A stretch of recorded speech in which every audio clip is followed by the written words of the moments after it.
Hey everyone, welcome to another artwork analysis. Let's go back to concept art.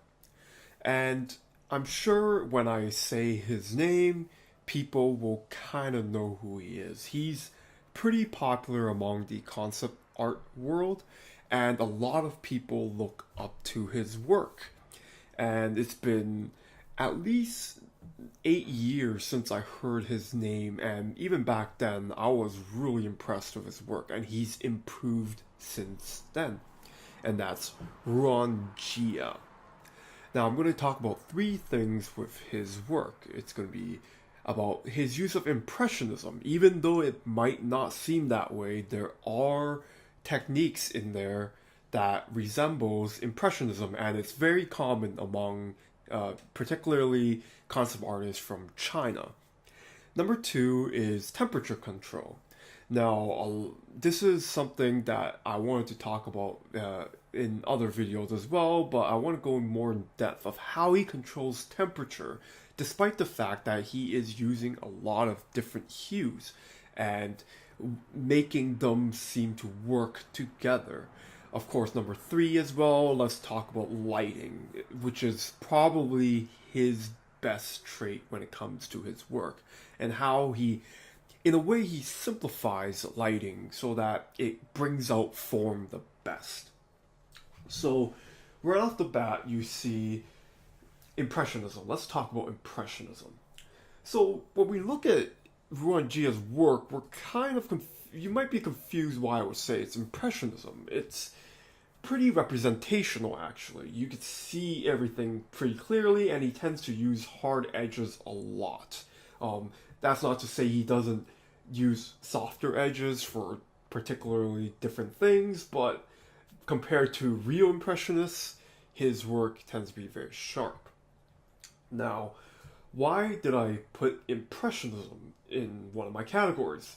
It's because, similar to a lot of Chinese concept artists, they realize realism does not mean you just put one color down and that's it.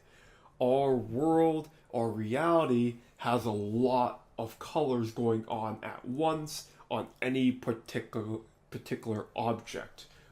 Now, what I mean by this is when we even zoom in right now, we see that it might be a little pixelated, but you see there are a variety of different textures going on. Now, he's obviously holding back a little bit as well, but you notice that it's not just one color, it's not one hue. It's maybe analogous colors and hues, but it exists there and it's of different saturations. This creates a sense of texture. Now, this is something that a lot of Impressionists do in their work. So even if this is a bit more obvious actually. Let's look up here. Notice how even looking at this patch, this value, this block here, there's so many colors going on. It might be very subtle too. He doesn't just spam a ton of colors. If you look at these rocks as well, there's blue, greens. This one might be even more obvious. Oranges. These rocks have very similar values for when they're required. So, of course, it's lit in a certain way. But notice how this patch here, this patch I'm getting colors off of. Notice how even within this patch, compared to the rocks above, there's a difference in hue. This is very common when it comes to Impressionism. Again, this is something that digital artists tend to forget because digital painting, you can paint whatever colors you want at any given time and it's perfectly mixed. When it comes to real painting, when there's real textures on the real paintbrushes, you'll find that every bristle on the paintbrush might have a different color, even if it's subtle. You might try to mix the perfect color, but there will be natural texture to it. And Ruan Jia masterfully tries to emulate that. He realizes that if this was using real paintbrushes, there wouldn't be perfect colors. There will always be a variety of textures at any given point. So notice here, even you can see some greens here, you can see some oranges, just a little variety of hues. And this is one thing I urge a lot of people who are trying to do something more realistic to do. Always consider, maybe if something looks too perfect, you might want to add some variation to your colors. And it could be random, but try to keep them within reason. Don't just have a trillion colors for no reason. So for in this case, his shoulder pads here, there's greens, there's oranges. It kind of gives that metal, a rustic metal feeling.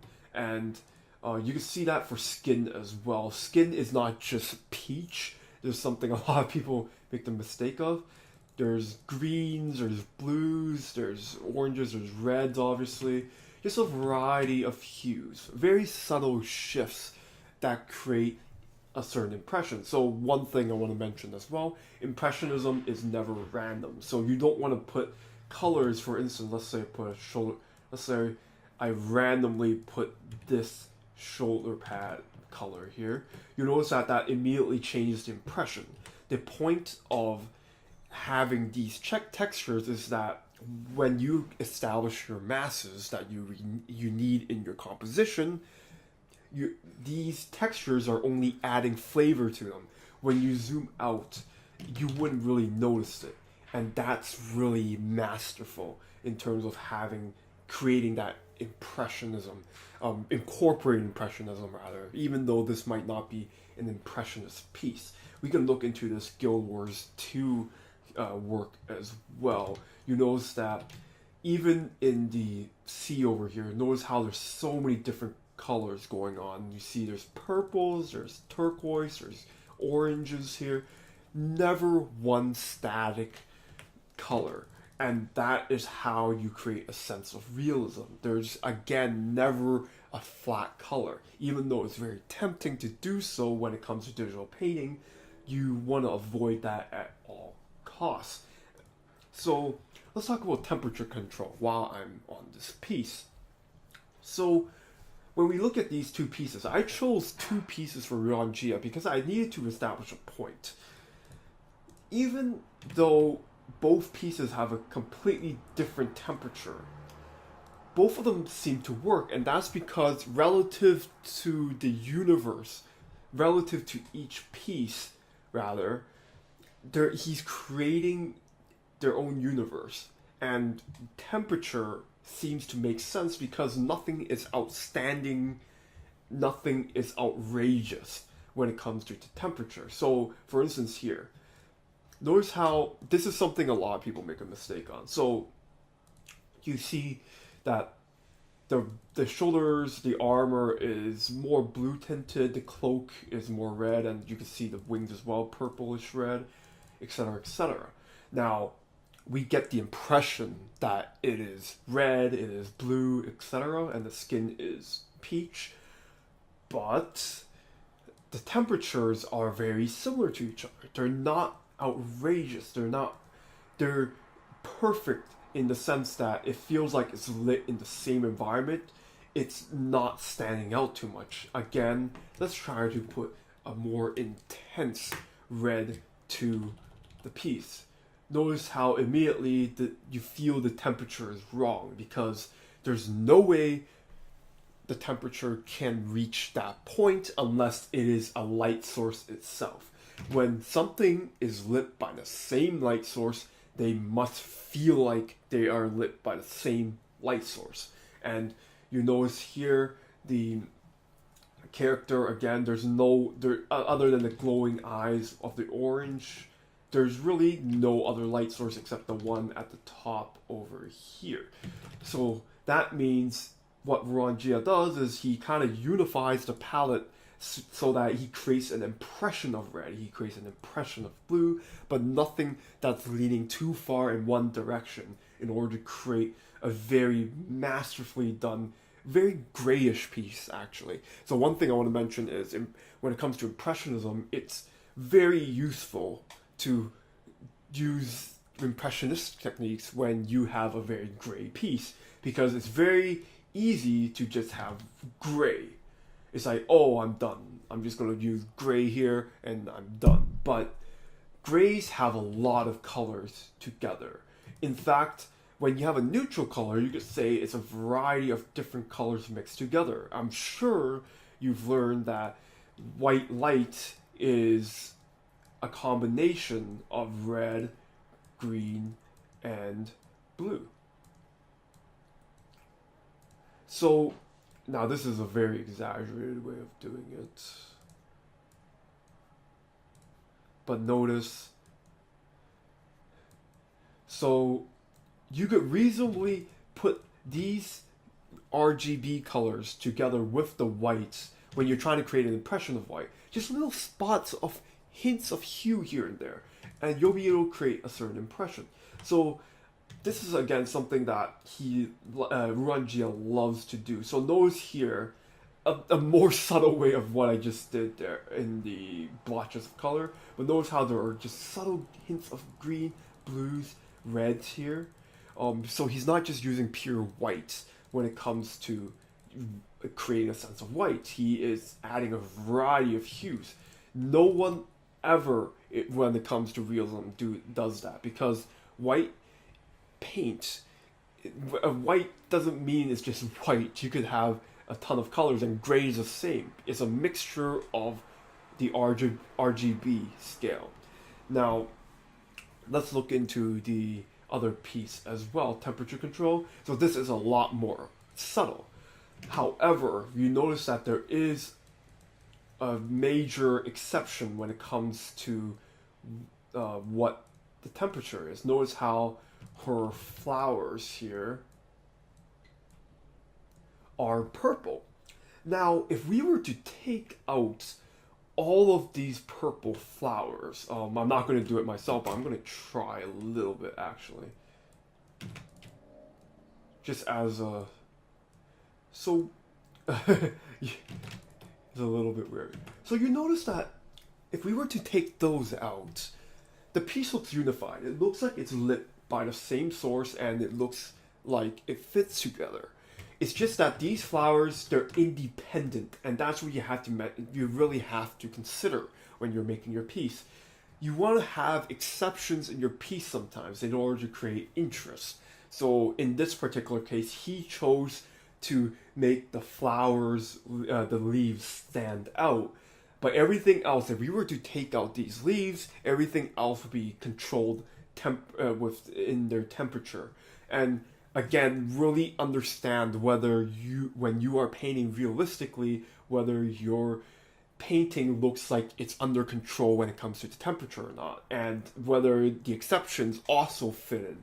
So even in this case, the flowers, the leaves are only helping with the composition. It's not taking away from it, because it is helping us look into the focal point even more, and it's balancing the huge space at the right side over here.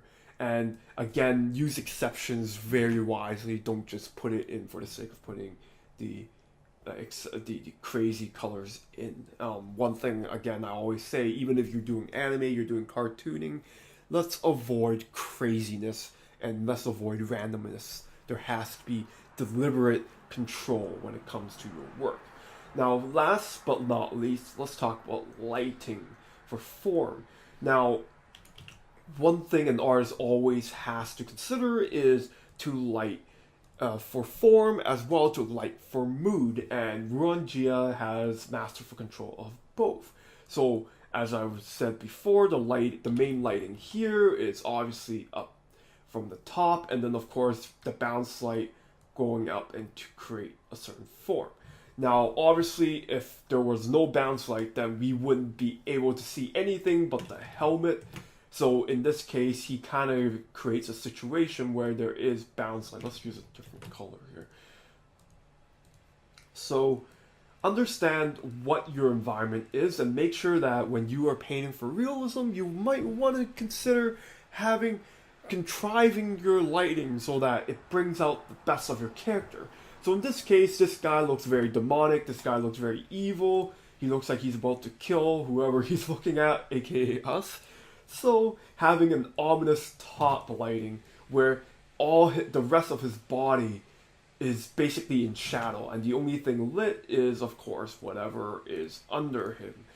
The scattered lighting, diffuse lighting going up to him, the reflected light, that creates a very ominous feeling. It accentuates the glowing eyes here, which of course kind of creates an impression that he is glaring right at you. So in this case, he does both things. He hits two birds with one stone. The top lighting is very good in this situation to create a sense of form. So notice how perfect, very nice lighting here, very nice lighting here. So we get a beautiful cut of light and shadow. Hopefully that makes sense. But my stylus is not working, by the way, so I'm just using a mouse here. But notice how you see the cut very deliberately, and of course the cut over here. But also it creates a certain mood. Hit both stones. Hit both birds with one stone. Again, light for form and light for mood. So in this case as well, this is less ominous, but we are trying to get the beauty of this character. So obviously there's a very much less dramatic lighting. Even though it's a little bit dramatic as well, we get to see her whole face pretty clearly. And of course, light for form, notice how there's a light over here, and there seems to be a glowing light. Maybe it's reflected, maybe she's creating it, photosynthesis or something, I don't know. I don't even think that's the proper term. But notice how there are two main lighting here. Imagine if there's no light from the bottom right here. That would make her face look a little bit more demonic because it's going to be in the darker shade. So again, light for form, light for mood. Notice how this light at the bottom right as well helps to create form on her face here. This is obviously hitting two birds with one stone. If this light wasn't here, then we might end up with a very flat face, which is, of course, something that is stylistic, something that you have to consider when you are doing your own work. Sometimes it works, sometimes it doesn't. But in Ruan Jia's case, he always likes having a ton of form, a ton of just having the sense that it's three-dimensional, and that's really what he's going after here. So again, light for form, light for mood. There's so many other things I could talk about with Ruan Jia's work, but hopefully that's a sort of an introduction to why his work is so impressive. But feel free to look at his social media, his ArtStation especially, for more of his work. It's worth studying. He's incredible. Anyways, thank you for watching. I'll see you next time.